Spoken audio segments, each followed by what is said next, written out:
Hi everyone, I'm Amy. I'm a relationship mentor and I specialize in healing attachment styles so that you can have a secure and fulfilling relationship. And on today's video, I've got the lovely Agnes Vivarelli again. We had a discussion a couple of weeks ago and there was a few good points that came up, weren't there, Agnes, that we really wanted to expand on.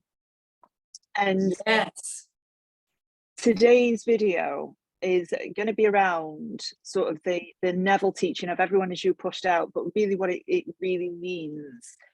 And Agnes made a point in the last video. She said that because she was anxiously attached, she attracted dismissive partners. And this is what I find with most of my clients. Most of my clients are anxious, preoccupied individuals who have a dismissive avoidant partner. And we're going to go through why this is and what it means, really, because, you know, I've discussed that I had a particular client not so long ago that was in a relationship with quite a narcissistic partner. And she was really digging and really trying to find this narcissistic part of herself because she assumed, because of the teachings, that this person's narcissistic, so that must mean I am. And we're going to discuss how that isn't necessarily the case, and how the conscious mirror throws these scenarios up at you so that it triggers something in you, really, to show you what to heal. yeah, So if I put this into a real life example, I mean, my relationship started that way, where I was a very anxious partner. I labeled my partner as dismissive. He's a commitment phobe. He fears intimacy. He fears vulnerability and all this business. And he was dismissive avoidant. So we're going to explain how, because I was anxious preoccupied, we're going to explain how I attracted a partner that wasn't the same, basically. So what happened in my situation as an anxious preoccupied individual? So I was going into a relationship with my partner who was dismissive avoidant. And the reason why, I believe, having dug quite deep into what my attachment style is and I've done a lot of inner work and healing, a lot of shadow work, and the reason why I was attracted to that partner was because, well, for a few reasons really, but the main one was because it was a subconscious comfort zone. And my partner was very much like my father, and in that there wasn't really any emotional availability. There wasn't any sort of vulnerability or anything like that. And I was attracted to my partner because that was what my dad was like. And subconsciously, even though that wasn't what I wanted, even though I wasn't dismissive avoidant, I still found him attractive. Is that something similar to what your situation was, Agnes? yes, I think it was a carbon copy. My father was very introverted. He was very much a man that worked and wasn't in the home. You'd see him on weekends. He'd be in the garage building a boat. So mum was doing the kids. He was a typical man of that generation, not saying just that generation, the men are avoidant, but it was a classic male of that time. And it ended up that I went into relationships at the age of 16 looking for that male connection with my first boyfriend, who I was with for 4 years. Now, I think that I was quite needy for love at that age and really wanting that male affection. I really wanted affection. I wanted to know I was loved and I wanted affection. And that was the first dynamic of experiencing a relationship with a man that was other than my father. That wasn't, obviously, he was my first boyfriend, romantic relationship, physical relationship.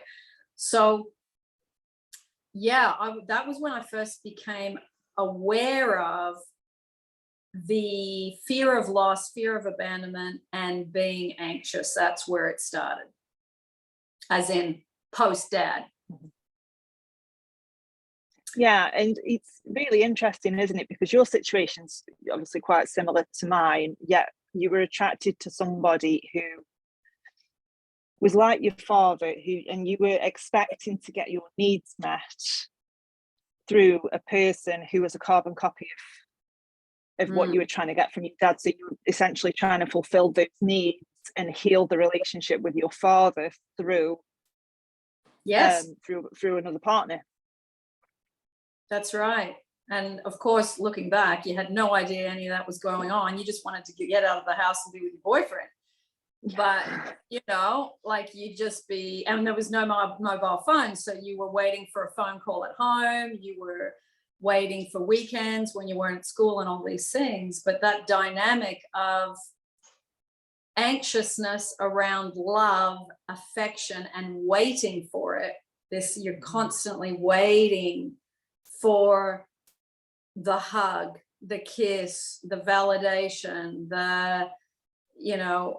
the absence of being abandoned. Really, you're waiting for the absence of that. You're waiting for that beautiful, amazing connection that's going to make all that other stuff go away. So yeah, it's a good thing to see where it starts, how many relationships you've had that have echoed that pattern. And then there's so many ways to offload now the childhood issues so that you can become free to have a relationship, and that the relationship is not impacted by the abandonment, the fear of abandonment, the neediness, the anxiousness that is so deep in people that have the anxious attachment style, which I definitely was, and I always attracted avoidance.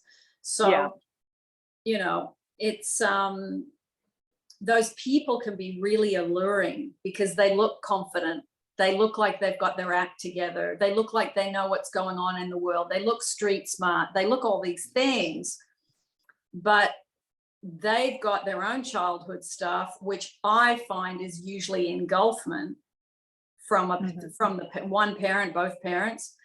And that engulfment means they pick someone who's needy, but then they can't stand it.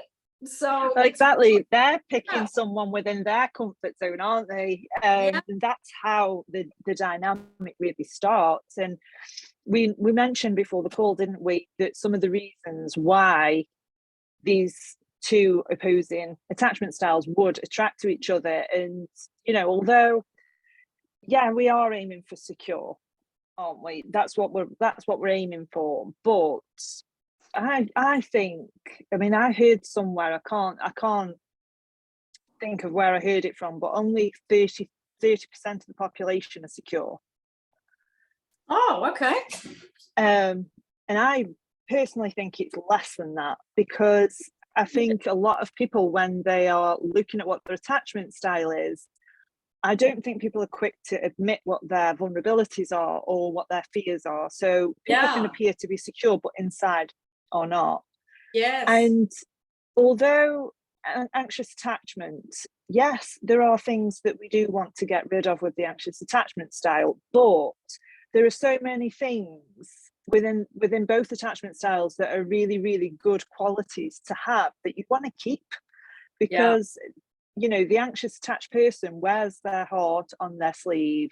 They're not afraid to vocalize how they feel. They're not afraid of vulnerability. They're not afraid of going headfirst into a relationship. And the dismissive avoidant is afraid of all of these things. So when the dismissive avoidant meets an anxiously attached person, there is going to be an attraction there because they've got qualities that they don't have. Yeah. And vice versa, as you said, you know, the dismissive avoidant comes across as very confident. They have it all together. They're not afraid to set boundaries. They're not afraid of being on their own. And these are characteristics. And I certainly found this, and this is why I was so attracted to my partner, because he appeared to be so confident. He appeared to be, you know, not really afraid of being on his own. He appeared to have it together. And it was only when the relationship sort of hit the 18-month, 2-year mark where his fears were really being triggered.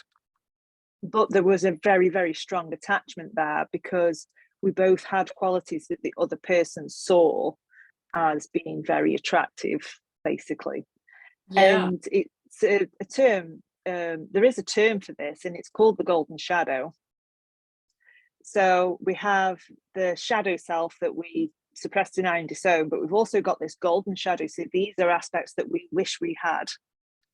And instead of nurturing these aspects within ourselves, they are there, they're just dormant.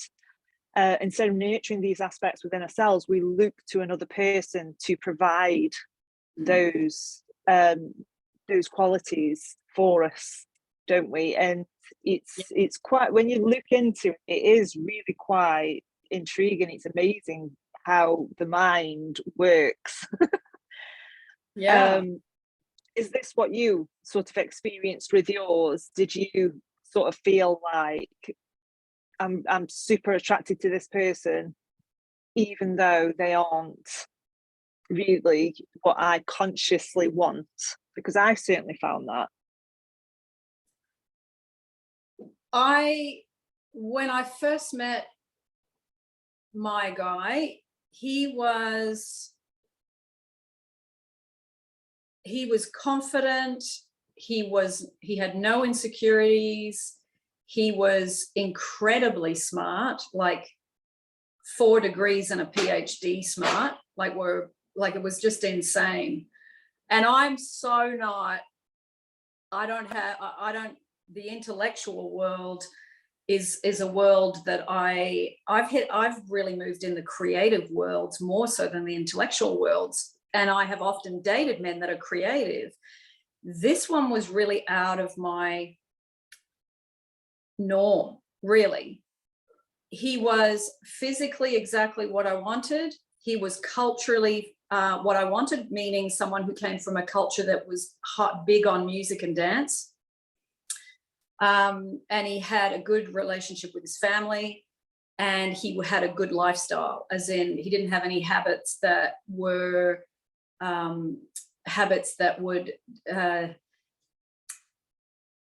make him, what's the word I'm looking for? Unhealthy habits. I think it's fallen under the table, my thought. I'll just find it. Any habits that would reduce him as a person, that would be destructive. That's the word I'm looking for. So all of those things were highly attractive to me, and still are to this day. I think he is one of the rare people that had a secure childhood, and even though they grew up poor, they grew up incredibly secure, a connection to source, a connection to each other, and had extended family around them, because that's how they are culturally. So he was secure. From the moment he came out of his mother's womb, he was secure, and he doesn't suffer from insecurity, which in the line of work that I do, and because of my own personal history, I don't know many people like that. That's like 1% of the people I've met in my 56 years of being alive.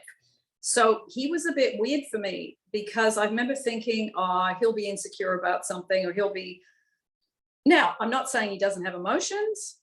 You know, he's had deaths in his family. He feels the emotions, but he doesn't stay stuck in them. So all of those things was the qualities of a Sigma male, because that's what he is. He's a Sigma. He's not an alpha. He doesn't need attention. He doesn't need reassurance. He doesn't need to be seen. And all those things I found really attractive. So it's like those things, because when I met him years ago, I was still coming off the back of healing my anxious stuff. And he wouldn't let me put up with it in me. So it forced me to spiritually mature and relationship mature, because I had it's like if I would get any type of abandonment feeling and anxious feeling in the early days of meeting him, after the honeymoon period was over, if something didn't happen in the time that would have been pre-anxiousness, let's say. If it happened before then, all well and good. If I started with, oh, this is taking a bit too long, or why isn't he done this, or why hasn't he done that, why isn't he called, why hasn't he, and I would go into feeling abandoned. If it went on for too long, I became quite punishing. And it would be this kind of stuff, and trying to hold in my anger, and sometimes for me verbally I'd be quite nasty, because if I feel abandoned, that's where you will see the sting in me. If I feel abandoned and I think you've abandoned me and I think you're responsible, which I did in those days, I would either go totally silent because I thought I don't want to be rude, so I need to implode this, or I would be he calls it, when I'm being a bit Napoleon, he says, you got Napoleonic ancestors, because I am from France. So he says, yeah, he says, I can see the Napoleon in the DNA, because I would turn into that, So it was like, the more he didn't put up with it, I didn't know what to do. I had to go, okay, I've dealt with inner child. I've been learning Neville. I've been working on self-love. I've been looking at who I am and where my issues come from. We know that they're dad issues. But now you only see how good you are on your self-love and your internal work and your inner child work when you get back into a relationship. So it was like, well, now I can see I'm not as stable as I think I am. Now I can see I've got another level of work to do. Now I can see that I still go into feeling rejected when rejection isn't even there, because I'm so hypersensitive to it because of childhood memories. So it's like I had to go back and do another round, and up and down like a yo-yo. When this stuff's being triggered off, whoa, Now, I want to go back to that point that you mentioned about everyone as you pushed out isn't a mirror image, okay? Because I think this is really important, and I think this is one of the things that, sadly, people beat themselves with a stick with, especially the women. It's like, if I could say anything to you about everyone's you pushed out to give you some relief, it would be this. If you, like you said in the example of the woman saying that her partner was a narcissist, that means she's looking in herself for the narcissism. It's not that type of mirror image. It's like, okay, another example. Women often say he's so stubborn. Now, if a woman is saying he's so stubborn, the everyone as you pushed out is, you're probably controlling, you're probably needy, you're probably in I'm not getting enough, I want more, and you're probably in dissatisfaction. That's your everyone as you pushed out. So it's not like this is in a mirror image.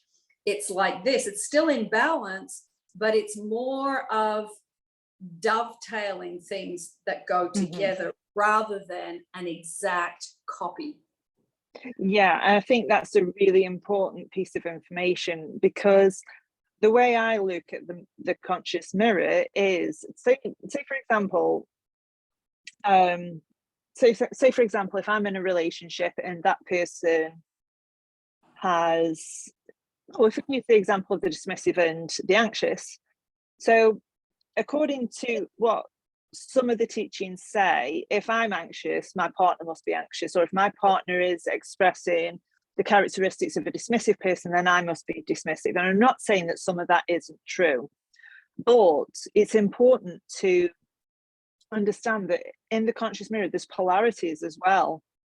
It's showing you part of you. So what I personally do when something happens that's triggered some sort of feeling within me, I make that about me, but not in the way of, well, that person's this, so I must be this. It's more of, how is this making me feel, and what is this making me think about myself? What do I believe about myself? Yeah. And it is why that's the reason why you're bothered. It's because a core belief has been triggered. So Yes. if, your partner's being dismissive, if mine was like that, I would ask myself, okay, what am I making this mean about me?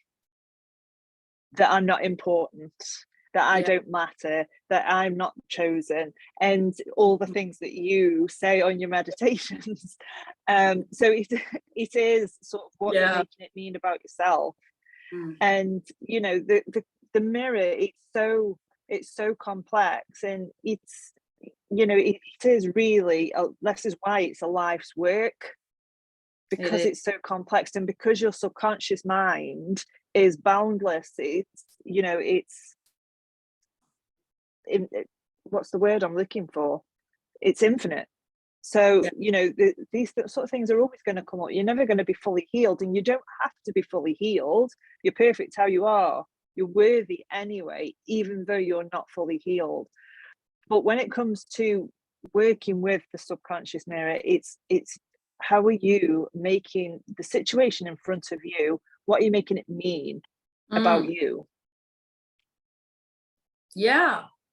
But also in the case of your partner being dismissive, it's almost to saying, hang on a minute, if my partner's being dismissive, am I actually trying to get his attention? Am I looking for conversation right now and he's just got home from work? Sometimes people are dismissive because they're overloaded. Sometimes the people are dismissive because they've had to meet other people's needs and they need some time on their own. So sometimes the dismissiveness tells you something about them that they might need as well. So I find, my partner is really good at doing he's an overgiver by nature.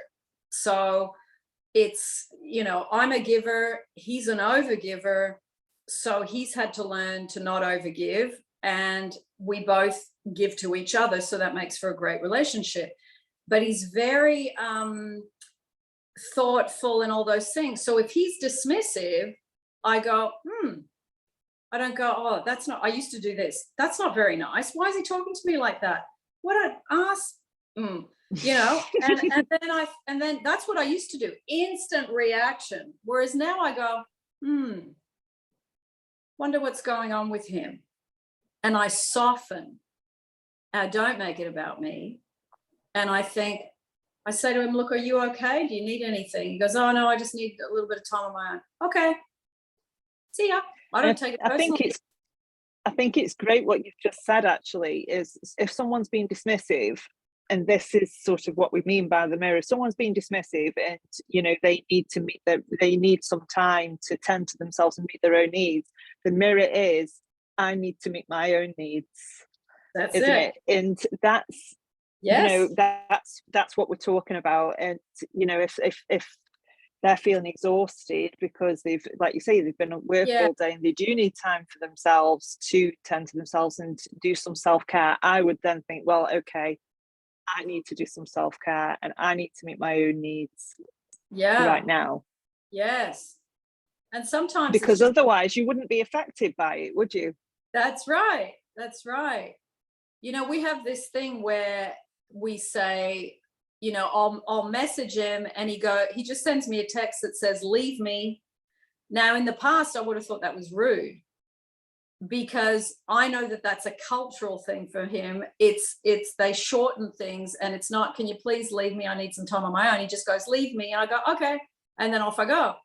Whereas 10 years ago, I would have gone, God, that's so rude. How can he be like that? And I would have had this thing about it. Whereas now, when he texts me, I kind of laugh, because it's almost childlike, and it's so quick, to the point, and straight, without spending 5 minutes writing a text. So I say it to him too. Like, he'll say, what he was trying to text me after that session I just had before you. And then I was hopping on with you, and I said, leave me. I'm hopping on an interview. I could just say, leave me. And I'd already told him this morning. He'd obviously forgotten.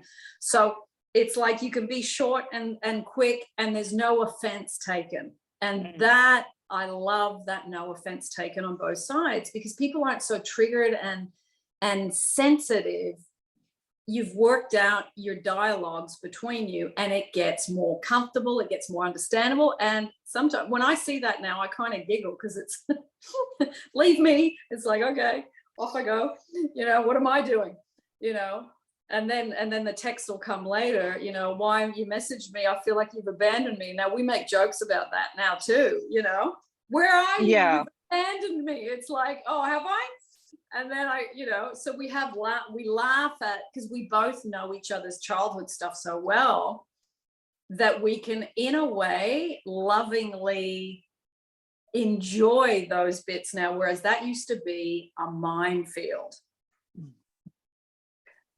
I've been through all that as well, and you're just still getting to know each other. And I think when we get into relationships, sometimes, particularly if you're an anxious person, you do expect the other person to have the same mannerisms as you. Yeah. Don't you? And it's about trying to sort of navigate and honoring that person's individuality and how they handle situations, and without trying to fix them. Yeah. Which I think is an anxious trait, trying to fix and control, but it's all sort of fear-based. Yes. It's not something that you're consciously trying to do.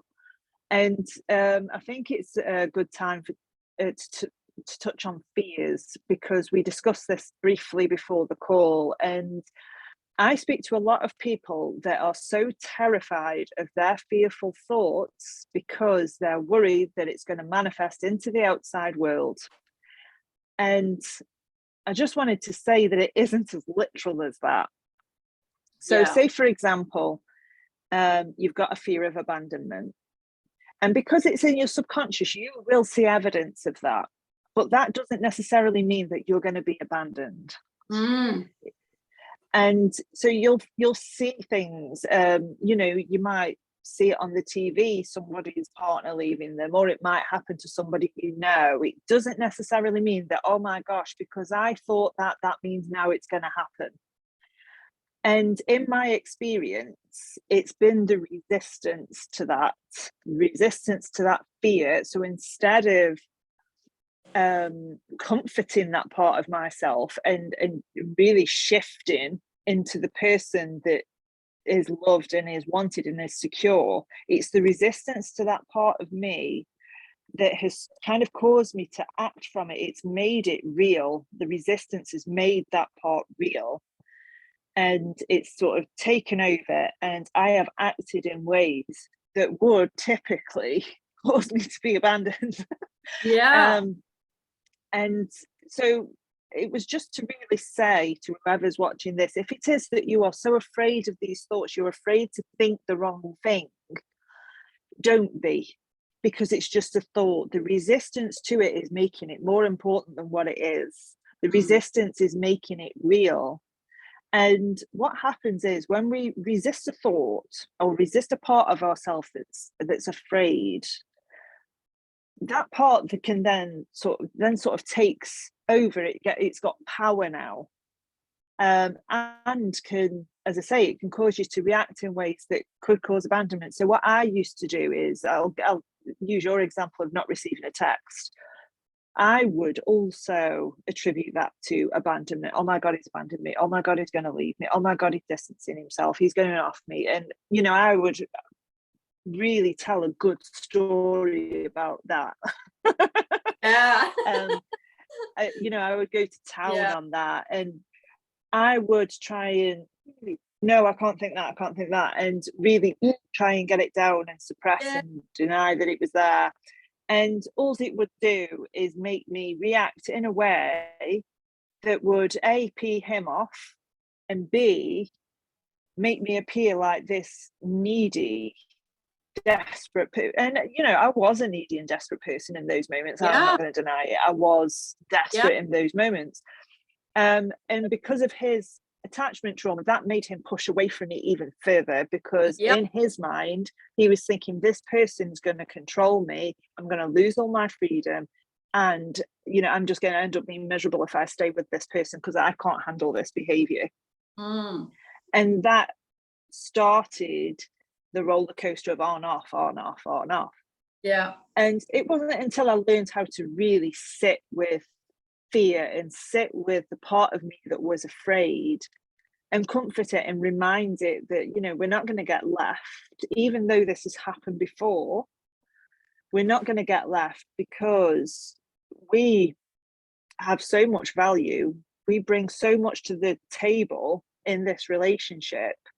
And, you know, really, when I wasn't being neurotic, I was being a good partner. And I can laugh now, but at the time it was Oh, awful. It was I so painful. it's awful because you just go, why am I like this? I can't even think. You know, you can't eat, you can't sleep, everything just, it's like it just turns your head inside out, and you're just in reaction mode because you don't know Yeah. how to offload that stuff. And you definitely think that it's about them, and it's not. Yes. It looks, You they're just do. the trigger. They're the trigger to what lies underneath. It's like once you understand that connection, then you can do more family of origin work, as they call it. Yes. So, And I think a really good tip for this, I suppose, is learning how to calm your nervous system down in those moments. Get a practice that really does put some distance between you and the fearful thoughts that are coming up and the stories that you're telling yourself. yeah, Because this is the first step. Because if you're not conscious of what it is that you're thinking, or you're not conscious of what it is that you're fearing, you're not really going to go anywhere with it. But yeah, suppressing the thoughts and suppressing how you feel or what you believe is not going to help you.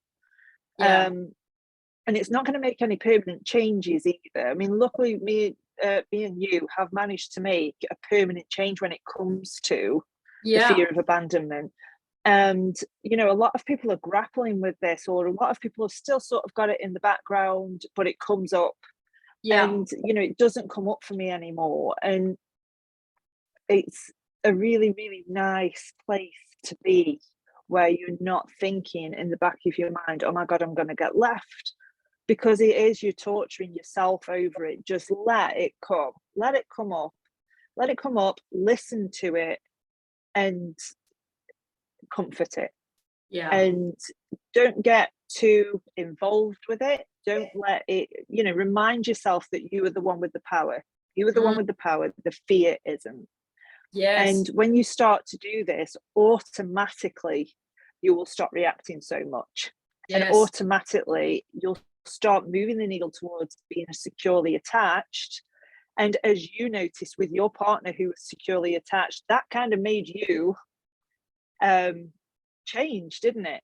And it works both ways round. So, you know, as yeah, I started to become secure, I started noticing that my partner's fears had been resolved. And, you know, he wasn't so afraid of moving in with me. He wasn't so afraid of commitment or getting married or anything like that, because my fears had been handled. And yeah, that is how the mirror works. So we didn't yeah, have the same fear, we had different fears, but when I healed mine, he yes, healed his as well.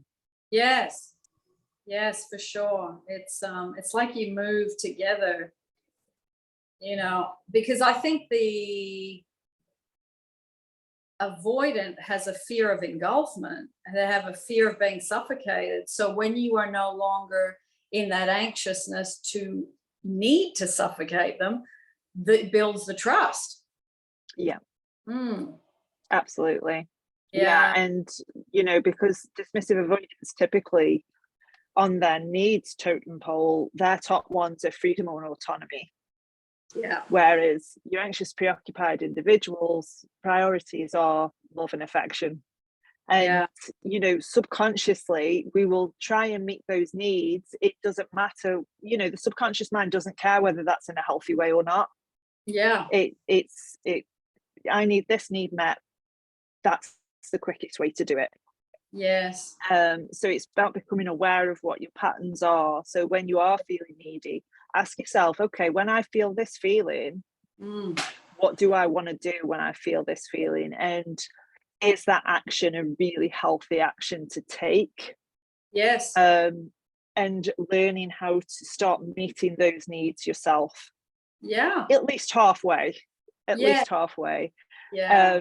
And that was something that I was never ever doing. I really did make him responsible for all of my needs being met, and when he couldn't meet them, when he fell short of what my expectations were, that was what triggered it. He's not good enough for me, or Yeah. I'm not important enough, I'm this, I'm, and it just got so murky until I learned how to meet my own needs, like I say, at least halfway. I mean, some needs, like for affection, for example, no, it isn't as good giving it to yourself as somebody else giving it to you, but it's not about that, is it? It's about trying to at least meet that need halfway, so you're not feeling that dissatisfaction or the emptiness or the unfulfillment. Yes, so that's really good insight, I think. So if you are feeling abandoned or you are feeling afraid, just try and learn to sit back and sit with it rather than reacting straight away or letting it get worse. And it's okay to feel needy and desperate. It's perfectly fine. Otherwise we wouldn't have the ability to feel it, would we? Yes.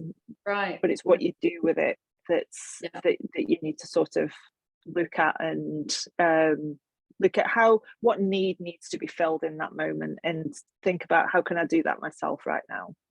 Yeah. I remember reading something that said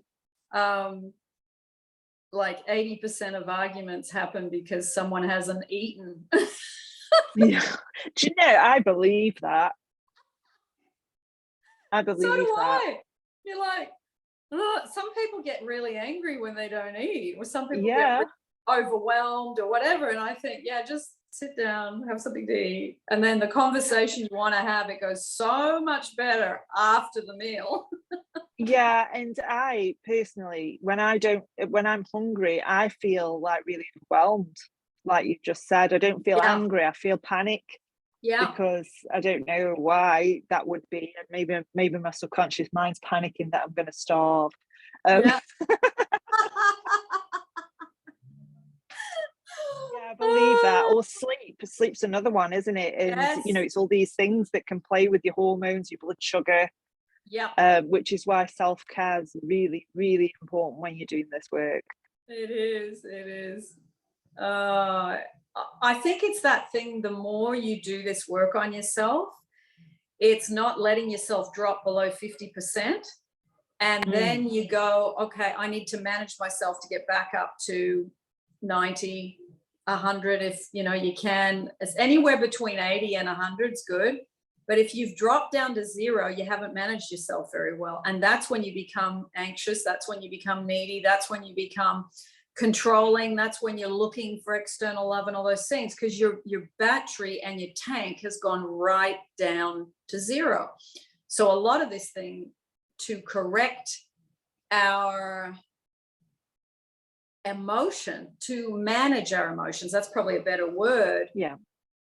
And our mental state, it's managing our own selves better, physically, mentally, emotionally, and spiritually. So if you attend to those things, I mean, I rarely drop below 50 these days, because managing my energy, managing my mental state, managing my emotional state, yes, it's for me, but it's also, I'm working with people. I can't show up overwhelmed. I can't show up really needy and I haven't slept or I haven't eaten or whatever. I have to make sure I manage myself. The thing is, these days, it's automatic to do it, because I hate the feeling of being 50% or under. I don't like the feeling. It feels bad.